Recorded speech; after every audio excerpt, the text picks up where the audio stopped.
Assalamualaikum warahmatullahi wabarakatuh.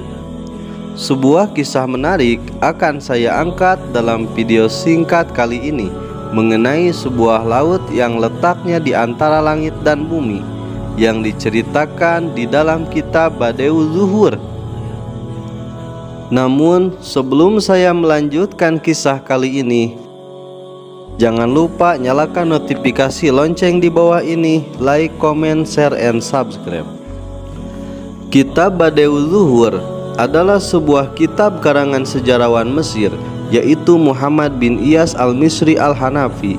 Beliau dilahirkan di Kahiran pada tahun 852 Hijriah atau bertepatan dengan 1448 Masehi, dan wafat pada tahun 930 Hijriah atau bertepatan dengan 1524 Masehi. Beliau juga merupakan murid dari Al-Hafidz Al-Mujaddid Jalaluddin Abdurrahman As-Suyuti, atau lebih dikenal dengan Imam As-Suyuti.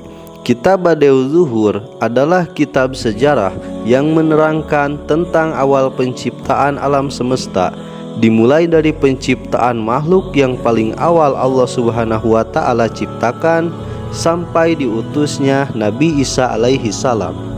Dimulai dari penciptaan kolam, penciptaan aras, langit, bumi, gunung, laut, beserta keanehan-keanehan yang berada di dalamnya.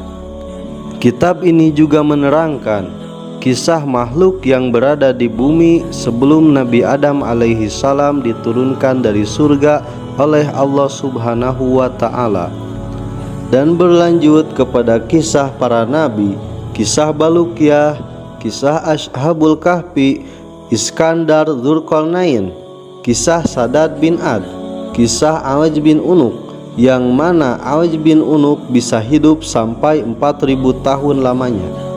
Dengan membaca kitab ini, seakan-akan kita dibawa ke zaman dan dunia yang sangat jauh dari dunia modern kita saat ini. Di dalam pembukaan kitabnya, Imam Ibnu Iyas berkata, "Saya menulis kejadian dan kisah-kisah para nabi, juga memilih kisah-kisah terbaik supaya menjadi pelajaran bagi orang-orang yang berakal."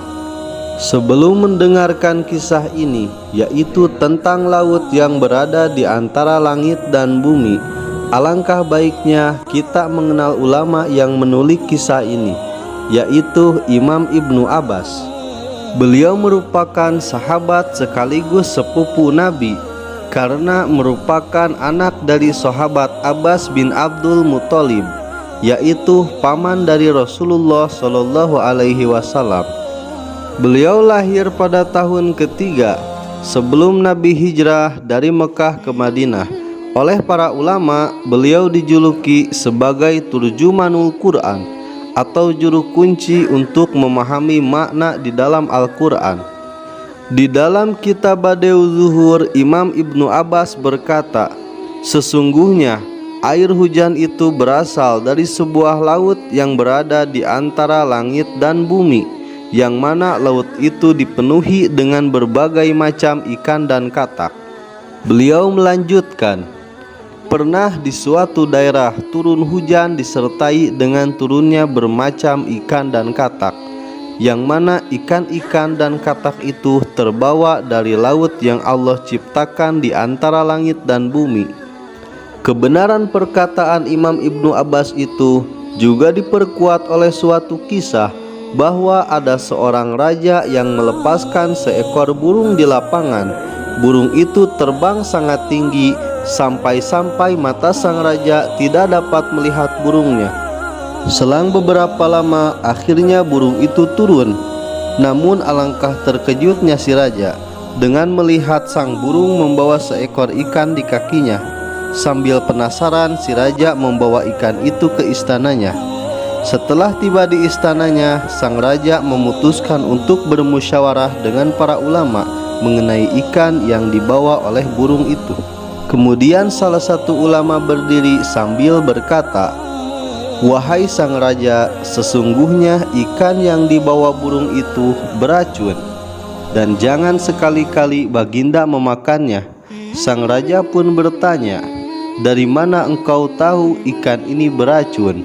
Ulama itu menjawab, "Sesungguhnya Allah Subhanahu wa Ta'ala telah menciptakan laut di antara langit dan bumi, dan ketika sang raja melepaskan seekor burung itu telah sampai kepada lautan itu.